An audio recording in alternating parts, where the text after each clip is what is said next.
નમસ્કાર, good morning વિદ્યાર્થી મિત્રો.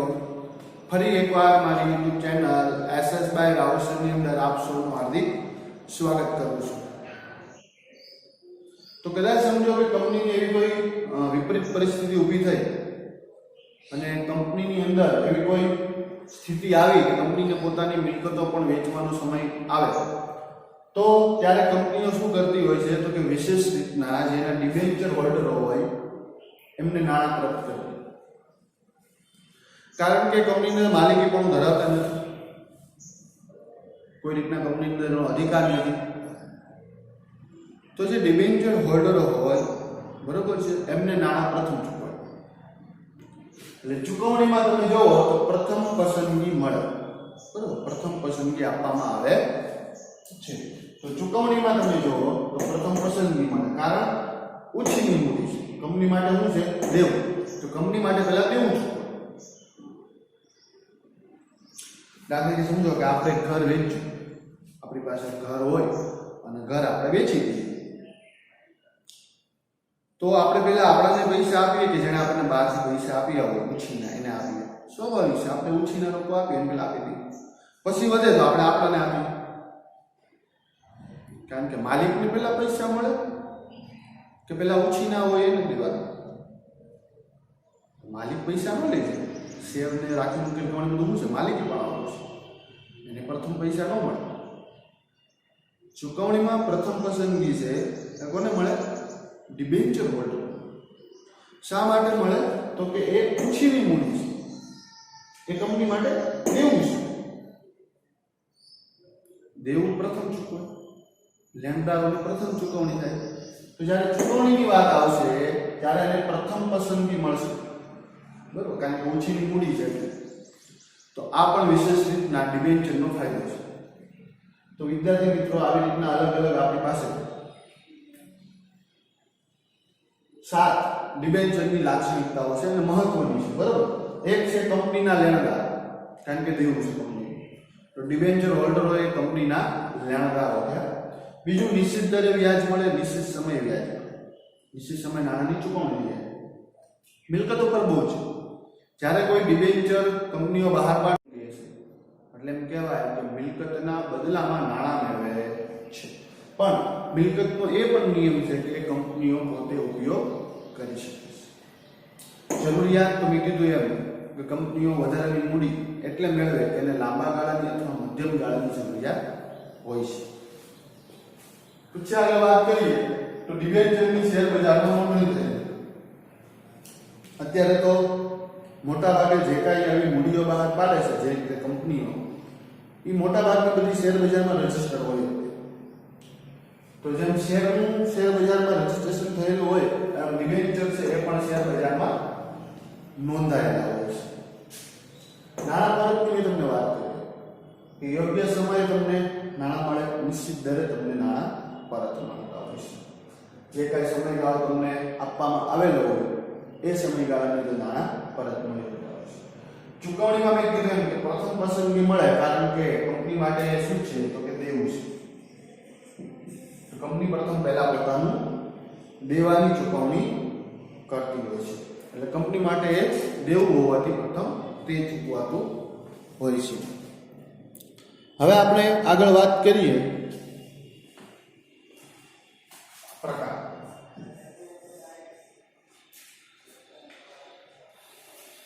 ડિબેન્ચરના પ્રકારો કેટલા? હવે આપણે એ ચર્ચા કરીએ, બરોબર, કે ડિબેન્ચરના પ્રકારો કેટલા. તો જો તમે ડિબેન્ચરના આપણે પ્રકારો જોઈએ, બરોબર, તો અલગ અલગ કુલ ડિબેન્ચરના આપણે 3 પ્રકારો છે.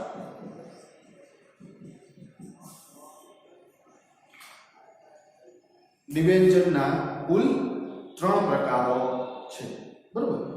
તો જો શેર હતો, શેર, તો એને આપણે પ્રકાર જોયા હતા, બરોબર, કે ભાઈ ઇક્વિટી શેર અને પ્રેફરન્સ શેર. આવી રીતના શેરના પ્રકાર હતા. પછી ઇક્વિટી શેરના પ્રકાર હતા અને પ્રેફરન્સ શેરના પ્રકાર હતા, બરોબર. તો એવી રીતના ડિબેન્ચર છે એ છે એના પણ પ્રકારો છે, બરોબર. તો અત્યારે આપણે જે અભ્યાસ કરવા જઈ રહ્યા છીએ એ આપણે ડિબેન્ચરના અલગ અલગ પ્રકારોનો અભ્યાસ કરશું. તો પ્રથમ ડિબેન્ચરનો પ્રકાર છે એ છે સલામતી વાળા ડિબેન્ચર. તો જો શબ્દ છે ને આપણને ઘણું બધું સમજાવે છે, ઘણું બધું. તમે જો શબ્દો ઉપર ધ્યાન આપો તો ડિબેન્ચર એટલે શું તમને ખબર પડી. કંપની પોતાની વધારાની મૂડી મેળવી પોતાની જરૂરિયાત સંતોષવા માટે ઓછીની મૂડી બહારથી લાવે એને કહેવાય ડિબેન્ચર. ઓછીની મૂડી છે ડિબેન્ચર એટલે ઓછીની મૂડી. કંપની માટે દેવું, ડિબેન્ચર ઓર્ડરો લેવાના. હવે એને તમે જો તો જે ડિબેન્ચર છે બરોબર, તો તમને ખબર પડી જાય કે સલામતી. તો આપણે કોને સલામત કહીએ? તો પ્રેફરન્સ એની અંદર જ એવી કે જોખમ નથી લેતા. જોખમ ન લઈએ એટલે આપણે શું કહીએ? સલામત. જેની અંદર સૌથી ઓછું જોખમ હોય એને કહેવાય સલામત. તો ડિબેન્ચરનું જે નામ છે એના આધારે આપણને વસ્તુ ખબર પડી જાય કે કેવા ડિબેન્ચર હશે નામ ઉપરથી. તો પ્રથમ જોઈએ તો એ છે સલામતી વાળા ડિબેન્ચર. તો સલામતી વાળા ડિબેન્ચર કોને કહેવાય?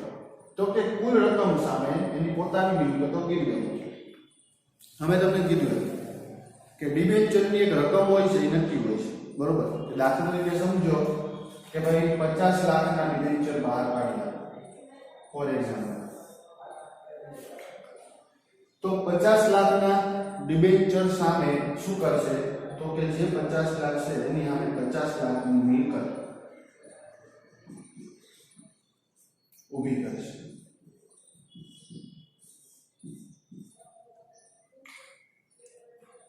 મતલબ જે ડિબેન્ચરની અંદર કુલ રકમ સામે મિલકતો ગીરવે મૂકવામાં આવે તેને શું કહેવાય?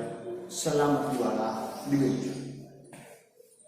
ફરીવાર સલામતી વાળા ડિબેન્ચર એટલે શું? કુલ રકમની સામે કંપની પોતાની મિલકતો ગીરવે મૂકે. સમજાય? કુલ રકમ સામે કંપની પોતાની મિલકતો ગીરવે મૂકે એને કહેવાય સલામતી વાળા ડિબેન્ચર. મતલબ અહીંયા પૂરેપૂરી સલામતી છે, પૂરેપૂરી. તો આ મહત્વની વસ્તુ છે બરોબર. સલામતી વાળા ડિબેન્ચર કે જેની અંદર કુલ રકમ સામે શું થાય છે? મિલકતો ગીરવે મૂકવામાં આવે છે. બીજી વાત કરીએ ઉપયોગ.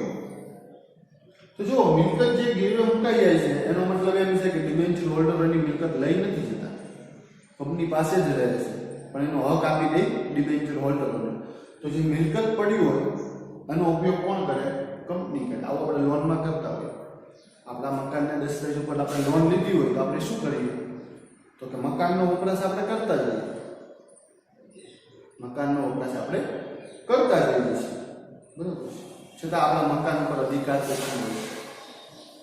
એ જ્યાં લગે આપણા નાણાં ન ચૂકવાય ત્યાં સુધી બરોબર. હદ વચ્ચે આપણી પાસેથી મકાન પણ લઈ નથી શકતા, કારણ કે એક નિશ્ચિત સમય હોય પછી જો આપણે ન એને નાણાં દઈએ તો મિલકત જપ્ત થઈ જાય. તેવી જ રીતના કંપની પણ એવું કરે. કંપની શું કરે? તો કંપની આ મિલકતનો ઉપયોગ કરે છે અને એના માટે તરતો બોજ છે બરોબર. કેવો બોજ થાય છે? તરતો બોજ. સ્થિર બોજ નથી, તરતો બોજ, જેની અંદર એક થોડું જોખમ પણ છે કે કંપનીએ જો એને યોગ્ય સમયે નાણાં પરત ન કર્યા તો એ મિલકત પર હક જમાવી શકે છે, મિલકત જપ્ત કરી શકે છે. એટલે ખૂબ સલામત ડિબેન્ચર કહેવાય, જેની અંદર ડિબેન્ચર હોલ્ડરોએ કોઈ પણ પ્રકારની ચિંતા કરવાની આવશ્યકતા રહેતી નથી હોતી, કોઈ પણ પ્રકારની. કારણ કે જે તે કંપની પોતાની મિલકત શું કરે છે? ગીરવે મૂકે છે. એટલે એને ડિબેન્ચર શું કહેવાય? સલામતી વાળા ડિબેન્ચર. આગળ વાત કરીએ તો રૂપાંતરીય ડિબેન્ચર. તો કે શેર હોય એનું સંપૂર્ણ અથવા અંશતઃ રૂપાંતર થઈ જાય. જો આ છે ને એ ખૂબ અગત્યના ડિબેન્ચર કહેવાય છે બરોબર. થોડુંક સમજીએ આપણે.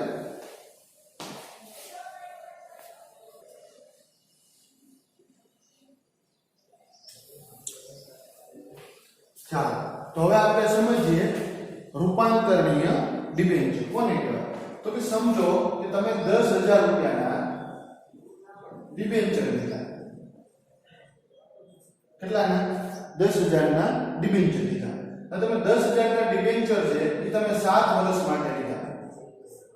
કેટલા વર્ષ માટે? 7 વર્ષ માટે. તો કંપનીનું જે નિયમન પત્ર હોય એમાં એક જોગવાઈ કરવામાં આવેલી. એ લોકો એમ કહે કે તમારા જે ડિબેન્ચર છે એનું અમે શેરની અંદર રૂપાંતર કરી દઈશું. એટલે કે ઉછીની મૂડી છે એને માલિકીની મૂડી બનાવી દઈશું. આ તો સારી વસ્તુ કહેવાય. એટલે માલિકી પણ મળી જાય.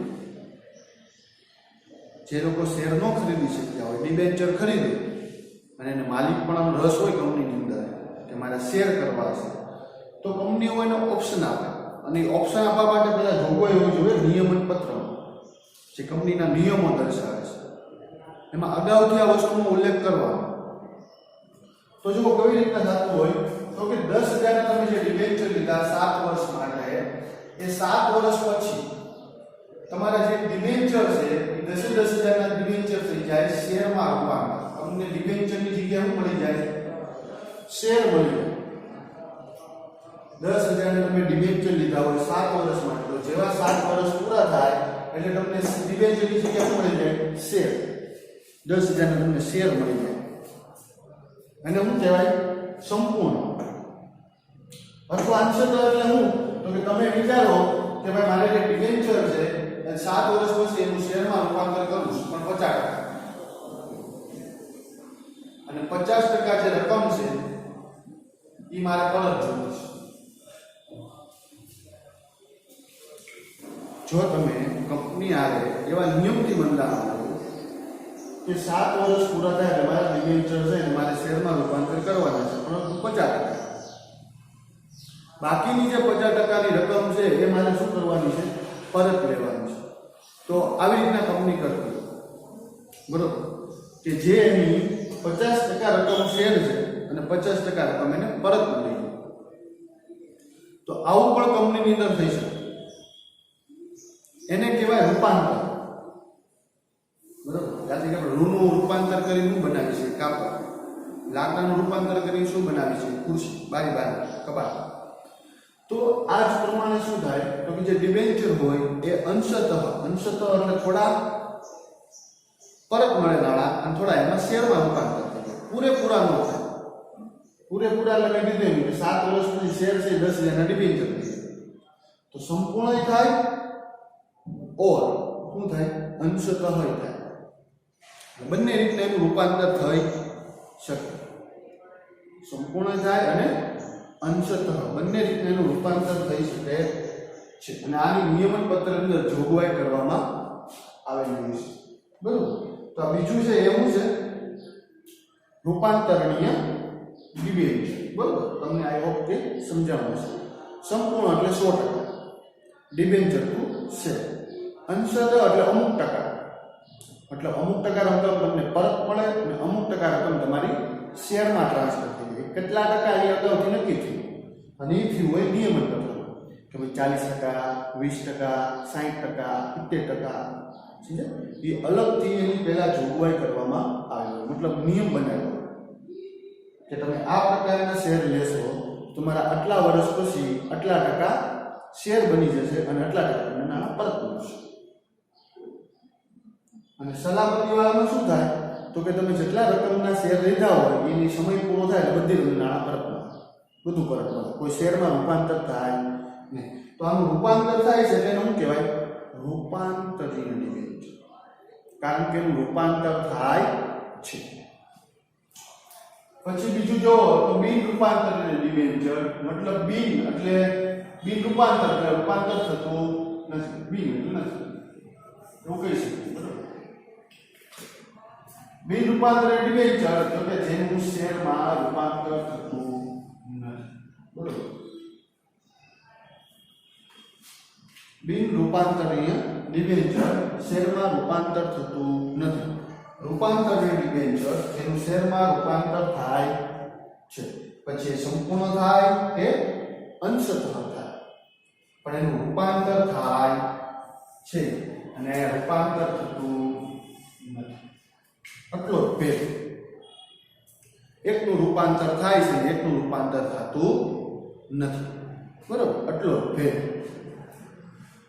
શું હોય બિન રૂપાંતર? તો કે તેની અંદર નિશ્ચિત સમયે તમને જે શરતો આપી એ પ્રકારે તમને નાણાં છે એ પરત થાય. તો નિશ્ચિત સમય તો સમજ્યા કે સમજો કે ભાઈ નિશ્ચિત સમય એટલે તમને કીધું 7 વર્ષ. શરત તમને કીધું હોય તો તમને એમ કીધું હોય એકી સાથે એમ કીધું કે તમે એકી સાથે નાણાં મળશે, અથવા તમને એમ કીધું હપ્તા દ્વારા મળશે. જો નાણાં મળવાની બે રીત છે કે તમને કઈ શરત હોય તમને નાણાં મળશે પર પાછા. જો તમે આ ડિબેન્ચર લો તો જો તમે સલામતી વાળા ડિબેન્ચર જો ને તો તમને નિશ્ચિત સમય 7 વર્ષથી તમને નાણાં પાછા આપે, નાણાં પરત થઈ જાય. પણ તમે જો આવા શેર લીધા હોય તો આ શેરની અંદર બે શરત, કુલ રકમ પ્લસ વ્યાજ સાથે તમને એકી સાથે આપી દેવામાં આવે, અથવા તમને એમાં પણ શું કરે હપ્તા કરે. આ નિયમ છે.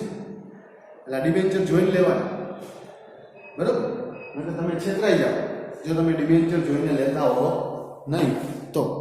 એટલે આ પ્રકારના જે ડિબેન્ચર છે એનો ખાસ ધ્યાન રાખો, બરોબર? એનો ખાસ વિશેષ રીતના ધ્યાન રાખો, કારણ કે આ જે ડિબેન્ચર છે એની અંદર બિન રૂપાંતરણીય છે. નિશ્ચિત સમય કીધું કે 7 વર્ષ પછી, આમાં શરત આપી હોય તમને હપ્તે હપ્તે આપશે, મતલબ 3 મહિને, 6 મહિને, વર્ષે તમને નાણાં. એ અગાઉથી નિયમન પત્ર અંદર જોગવાઈ હોય, અગાઉથી જેની જોગવાઈ હોય કે કેવી રીતના તમને નાણાં પાછા મળશે. આ વસ્તુ છે એ પણ તમારે વિશેષ ધ્યાન રાખવાનું છે કે તમે જ્યારે ડિબેન્ચર ખરીદો છો ત્યારે કેવા પ્રકારના ડિબેન્ચર ખરીદો છો, અને ડિબેન્ચરના પ્રકાર પ્રમાણે તમને વ્યાજ મળતું હશે. બે ફાયદા એ તો સ્વાભાવિક છે કે તમે જો સાવ ઓછું જોખમ લો તમને એવું વ્યાજ મળે, થોડુંક વધારે જોખમ લો તો એવું વ્યાજ મળે. એ તો દરેક જગ્યાએ ફિક્સ છે. હાઈ પ્રોફિટ, બરોબર?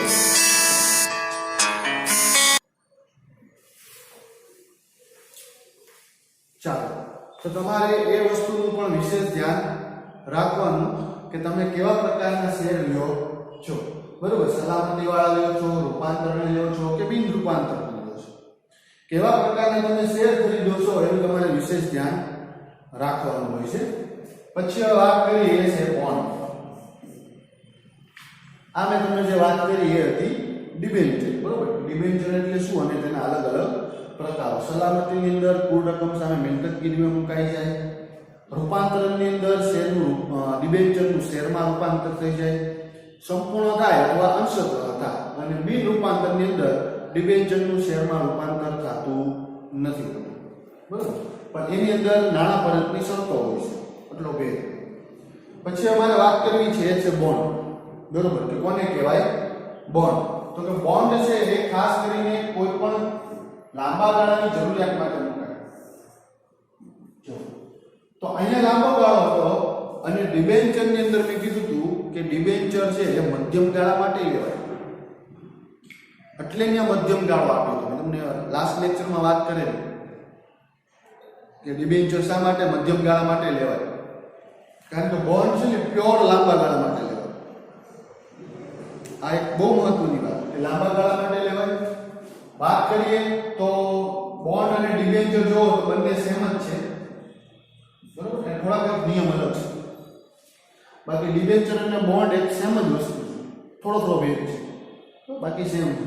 જેમ કે ડિબેન્ચરની અંદર તો કે લાંબો ગાળો મધ્યમ ગાળાની જરૂરિયાત, બોન્ડની અંદર લાંબા ગાળાની જરૂરિયાત.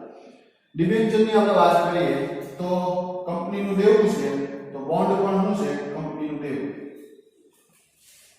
ડિબેન્ચર હોલ્ડર જે કંપનીનું દેવું છે, ડિબેન્ચર કંપનીનું દેવું છે, તો બોન્ડ પણ શું છે? કંપનીનું દેવું છે, બરોબર? એટલે સેમ છે. ડિબેન્ચર અને બોન્ડ સરખા જ છે, થોડો ઘણો ફેરફાર આવે છે.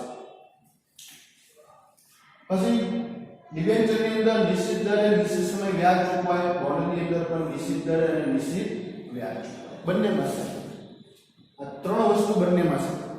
ડિબેન્ચર લાંબા ગાળાની જરૂરિયાત, બોન્ડ લાંબા ગાળાની જરૂરિયાત, ડિબેન્ચર ને મધ્યમ ગાળાની જરૂરિયાત પણ આવે. ડિબેન્ચર ઉપર કંપનીનું દેવું, બોન્ડ કંપનીનું દેવું. ડિબેન્ચર નિશ્ચિત દરે અને નિશ્ચિત સમય વ્યાજ ચૂકવાય, બોન્ડ નિશ્ચિત દરે અને નિશ્ચિત સમયનું વ્યાજ ચૂકવાય. હવે થોડું અલગ આવશે તો બોન્ડ અને ડિબેન્ચરમાં બીજો હું ડિફરન્સ પહેલા તો તમને કીધું ગાળાની. બીજો તો કે બોન્ડની જે કિંમત હોય હંમેશા ડિબેન્ચર કરતા વધારે હોય.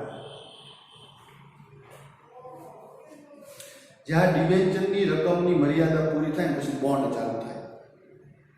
કારણ કે બોન્ડ છે તો લોંગ ટર્મ છે, ડિબેન્ચર મધ્યમી છે ને લોંગ છે. પણ કહેવાય ને કે ડિબેન્ચરની જે રકમ હોય એની કરતાં બોન્ડની રકમ હંમેશા વધારે. દાખલા કે એક ડિબેન્ચરની કિંમત 10,000 હોય તો બોન્ડની કિંમત હંમેશા એક બોન્ડની કિંમત 10,000 કરતાં વધારે જ એટલો ભેદ છે. બંને સરખા, બંને છે ઉછીના ભંડોળ, બંને છે ઉછીના ભંડોળ તે પણ એટલો ફેર છે. બરાબર, પાતળી ભેદ રેખા છે બંનેની અંદર. તો બોન્ડની કિંમત છે ડિબેન્ચર કરતાં કેવી હોય? વધારે હોય. હવે વાત એ તો બોન્ડ બહાર કોણ પાડે? તો કે બોન્ડ છે બહાર કોણ પાડે? તો કે સરકાર, મ્યુનિસિપલ કોર્પોરેશન અને કોઈ પણ કંપની. હવે જો સરકારને ખૂબ નાણાંની જરૂરત રહેતી હોય, કારણ કે એને વિકાસના કાર્યો કરવાના હોય એટલે સરકારને નાણાંની બહુ જરૂરત રહે. એને બહુ લાંબા ગાળા નાણાં જોતા હોય, શોર્ટ ટાઈમમાં તો હાલે નહીં. પછી મ્યુનિસિપલ કોર્પોરેશન જે શહેર અને ગામડાઓમાં કામ કરતી હોય, આપણે જેમ ભાવનગર મ્યુનિસિપલ કોર્પોરેશન છે બરાબર, જેને આપણે બીએમસી કહીએ છીએ, અને બીએમસી બીજું બોમ્બે મ્યુનિસિપલ કોર્પોરેશન છે એને બીએમસી કહેવાય. મતલબ આ બધું એસએમસી તો સુરત મ્યુનિસિપલ કોર્પોરેશન, આવી રીતના બધાના નામ. એએમસી તો અમદાવાદ મ્યુનિસિપલ કોર્પોરેશન. તો જે કોર્પોરેશન હોય એ આપણને ખબર છે કે કોર્પોરેશનની હદ આવતી હોય, એની અંદર વિસ્તારો આવતો હોય, ત્યાં બધા કામ કરતા હોય એ કોર્પોરેશનવાળા કરતા હોય. અને એક છે કંપની. તો ડિબેન્ચર બહાર કોણ પાડે? તો કે સરકાર, મ્યુનિસિપલ કોર્પોરેશન અને કંપની. બરાબર, આ લોકો છે બોન્ડ બહાર પાડે છે. બીજું ડિબેન્ચર કહેવાય, પણ બોન્ડ છે ને એ એક નામથી ઓળખાય. આની વિશેષતા છે. ડિબેન્ચર કરતા બોન્ડની આ એક વિશેષતા છે કે બોન્ડ છે કોઈ નામથી ઓળખાય, એનું એક નામ આપી દીધું. જેમ કે એક એક્ઝામ્પલ છે કે ભાઈ સરદાર સરોવર બોન્ડ. જો એક યોજના આપણને આપી દીધી કે ભાઈ સરદાર સરોવર બોન્ડ, તો આ બોન્ડ છે ને કોઈ પણ નામથી ઓળખાતા હોય. જેમ કે સરદાર સરોવર, જ્યારે સરદાર સરોવર ડેમ બનાવવાનો હતો ત્યારે જે નાણાં જોતા હતા એના માટે જે નાણાં મેળવાયા એ આ નામથી મેળવાયા, સરદાર સરોવર બોન્ડ. તો બોન્ડ છે હંમેશા ડિબેન્ચર કરતાં વધુ કિંમતવાળા હોય અને કોઈ નામથી ઓળખાતા હોય. આગળ મારે વાત કરવી છે તો જે તે સરકાર, કોર્પોરેશન કે કંપનીઓ હોય શા માટે બોન્ડ બહાર પાડે? તો કે એ લોકો મોટી મોટી યોજનાઓ માટે, નાની યોજનાઓ માટે તો ટૂંકા ગાળા, મધ્યમ ગાળા નાણાં મળી રહે. તમારા મોટા પ્રોજેક્ટ, બિગ પ્રોજેક્ટ જે કરવાના, સમજો લાર્જ પ્રોજેક્ટ જે આપણે કરવાના હોય કંપની હોય કે સરકારે, તો એના માટે એને શું જોઈએ? વધારે મૂડી જોઈએ, ખૂબ મૂડી જોઈએ. તો બિગ પ્રોજેક્ટ માટે એ લોકો શું કરે છે? તો કે બોન્ડ બહાર પાડે છે. બરોબર, લાંબા ગાળા માટેના હોય છે અને વધુ મૂડી માટે હોય છે. બોન્ડ બહાર પાડવાનું કારણ શું? તો કે વધુ મૂડી મળી રહે. તો વધુ મૂડી મળી રહે એટલા માટે બોન્ડ છે એ બહાર પાડવામાં આવતા હોય છે. બરોબર, તો આ અલગ અલગ ત્રણની ચર્ચા કરીએ આપણે. પહેલું છે બોન્ડનું નામ. તો તે દાખલા તરીકે સરદાર સરોવર બોન્ડ. બરોબર, બોન્ડ શા માટે બહાર પાડવામાં આવે? તો કે મોટી મોટી યોજનાઓ માટે, વધુ મૂડી માટે અને ખાસ કરીને લાંબા ગાળાની જરૂરિયાત માટે. આ ત્રણ માટે બોન્ડ છે એ વિશેષ રીતના ડિબેન્ચર કરતાં પણ વધારે બહાર પાડવામાં આવતા હોય છે. બાકી ડિબેન્ચર અને બોન્ડની સ્થિતિ સેમ છે. બોન્ડ છે એ કંપનીનું દેવું છે, ડિબેન્ચર કંપનીનું દેવું. બોન્ડ પર નિશ્ચિત દરે અને યોગ્ય સમયે તમને નાણાં પરત મળે. ડિબેન્ચરની અંદર પણ સેમ હોય છે.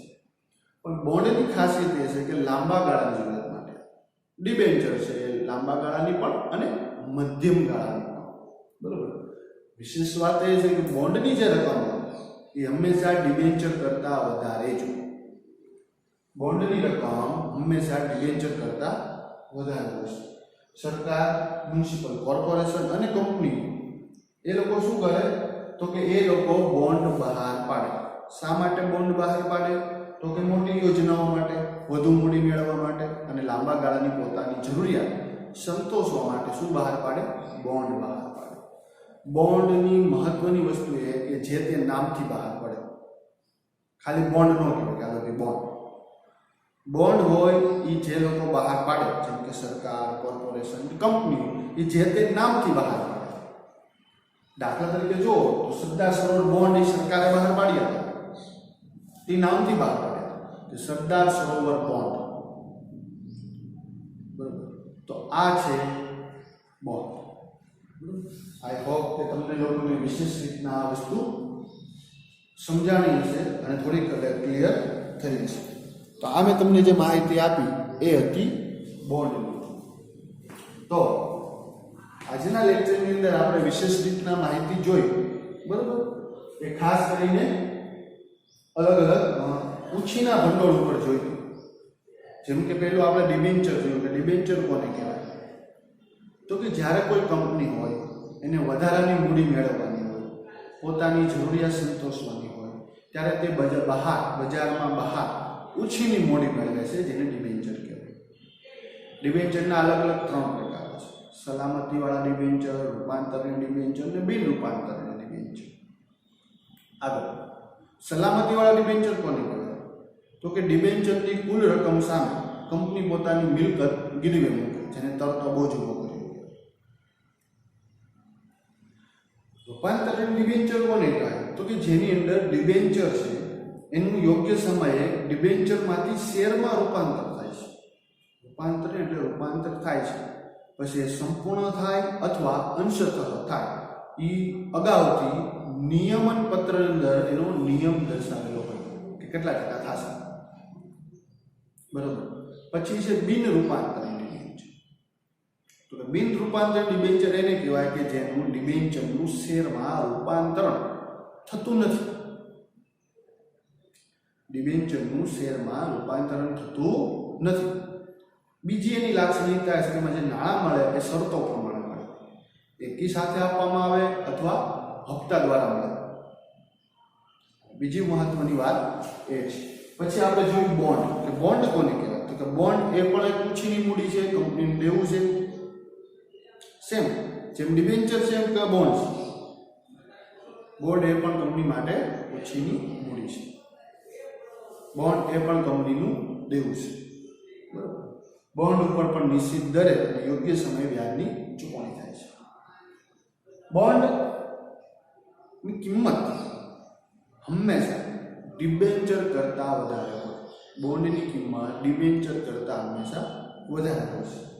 બોન્ડ કોણ કોણ બહાર પાડે તો કે સરકાર, મ્યુનિસિપલ કોર્પોરેશન અને કંપનીઓ. શા માટે બહાર પાડે તો કે મોટી મોટી યોજનાઓ માટે, ખાસ કરીને વધુ મૂડી માટે અને લાંબા ગાળાની યોજનાઓ માટે બોન્ડ છે બહાર પાડવામાં આવતા હોય છે. તો આવી રીતના વિદ્યાર્થી મિત્રો આપણે ડિબેન્ચર અને બોન્ડ વાળો ટોપિક આપણે આ લેક્ચરની અંદર પૂરો કર્યો. હવે જ્યારે આપણે આવનારા લેક્ચરની અંદર મળશું ત્યારે આપણે પાછા નવા ટોપિક સાથે આગળ ચર્ચા કરીશું. સવિશેષમાં તમને એ કહેવાનું કે ઓનલાઈન વિડીયોને હંમેશા જોતા રહો. બરાબર. જ્યાં આપણે ટોપિક પગ્યા ત્યાં તમે આગળ કામ કરતા રહો, વિડીયો જોતા રહો. સાથે સાથે પોઈન્ટ બુક, વર્કશીટ બુક અને ફેરબુક, આ 3 બુક છે એ વિશેષ રીતના બનાવતા રહો. સાથે આપણી અલગ અલગ ટેસ્ટ અને પરીક્ષાઓનું આયોજન પણ ઓનલાઈન માધ્યમથી કરવામાં આવશે. અને તેની સાથે આપણે અલગ અલગ માધ્યમ દ્વારા આપણે એકબીજા સાથે કન્વર્ઝેશન પણ થશે. જેમ કે લાસ્ટ ટાઈમ આપણે ગૂગલ મીટ દ્વારા એકબીજાને મળેલા હતા અને વાલી મીટિંગ દ્વારા પણ આપણે એકબીજાને મળ્યા હતા. આઈ હોપ કે તમે લોકો ઘરે બેઠીને સ્વસ્થ રહીને, તંદુરસ્ત રહીને, મજામાં રહીને તમે બધા અભ્યાસ કરતા હશો.